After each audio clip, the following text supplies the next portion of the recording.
Jimmy Wales is one of the founders of Wikipedia, the world's 5th most visited website. Joins me in the studio now. So, London, why? Yeah, well, I mean, I think London's a great city. It's a great cultural city.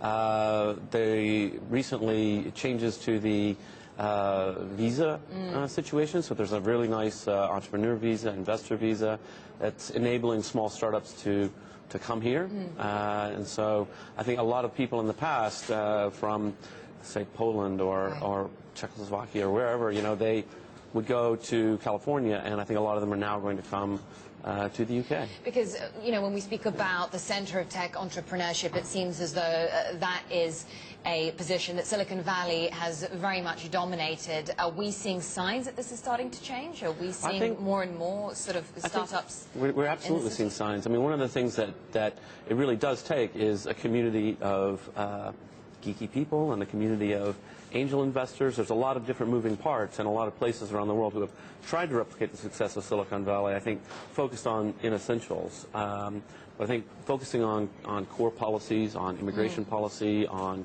tax policy, but also, you know, efforts like the Tech City to actually put together groups of people who are talking to each other and kind of get that startup community going, get that buzz going, I think are incredibly important. Is it easier in the U.S. to get financing and investment for startups? I think it still is. I think it is today. But you know, one of the things that is interesting is that a lot of the venture capitalists in the U.S. now have offices in London and offices, you know, around the world.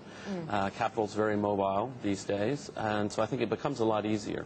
I think one of the hardest part is not the bigger financings, but actually the angel investors, the small, you know, give a few people $200,000 and so they have 6 months off to work on an idea. That's really harder to come by here. Do you think that conditions are going to get a little bit more difficult for these guys, though, because, you know, it seems as though Europe, the risk of recession in Europe, some people say it's already begun. 2012 the outlook is not too good. Well, to some extent, I think that the startup market and recession actually move opposite to each other.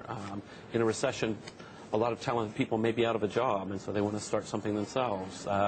In a recession, the big players are too afraid to innovate, and the small players can do something radical that they would normally be competing against the bigger players. So I think there's always opportunities. So if we focus on Wikipedia then, I know that you have plans to expand in India. How is that going, and what are some of the challenges and difficulties you've come up against? Well, in India, obviously, one of the biggest challenges is access to technology, access to computers. That's changing very, very quickly in India and other places around the world. There's other technical issues like keyboard entry methods. It's really hard to type in Hindi on an English keyboard. There are solutions to that, so things are starting to really move forward there. All right. And you're also considering expanding in the Middle East and North Africa, and I'm just wondering how complicated is that going to be when accurate information in many of these countries isn't necessarily easy to come by? Just how vulnerable would Wikipedia be to manipulation? Well, we have a huge community. Even in Arabic Wikipedia today, there's 150,000 entries, large group of people who speak a lot of different languages. You know, access to information is increasingly possible everywhere.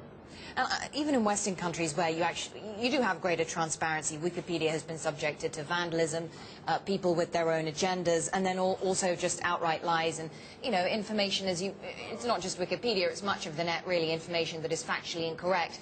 So are you working on strengthening your sort of checks and controls and filters, if you like, to try and maintain accuracy at all times? Yeah, there's a lot of things we're doing. We've got, you know, software projects to make it easier to edit, to bring in more people who may have knowledge on topics that are outside of our traditional geek culture strongholds. There's ongoing efforts with wiki projects, people going through sections of the site looking for errors and trying to update things. There's a lot of moving parts. And do you think that in order to improve and progress in the way that you described, that your business model may have to change to one that perhaps relies more on advertising and less on fundraising? No plans to change Wikipedia.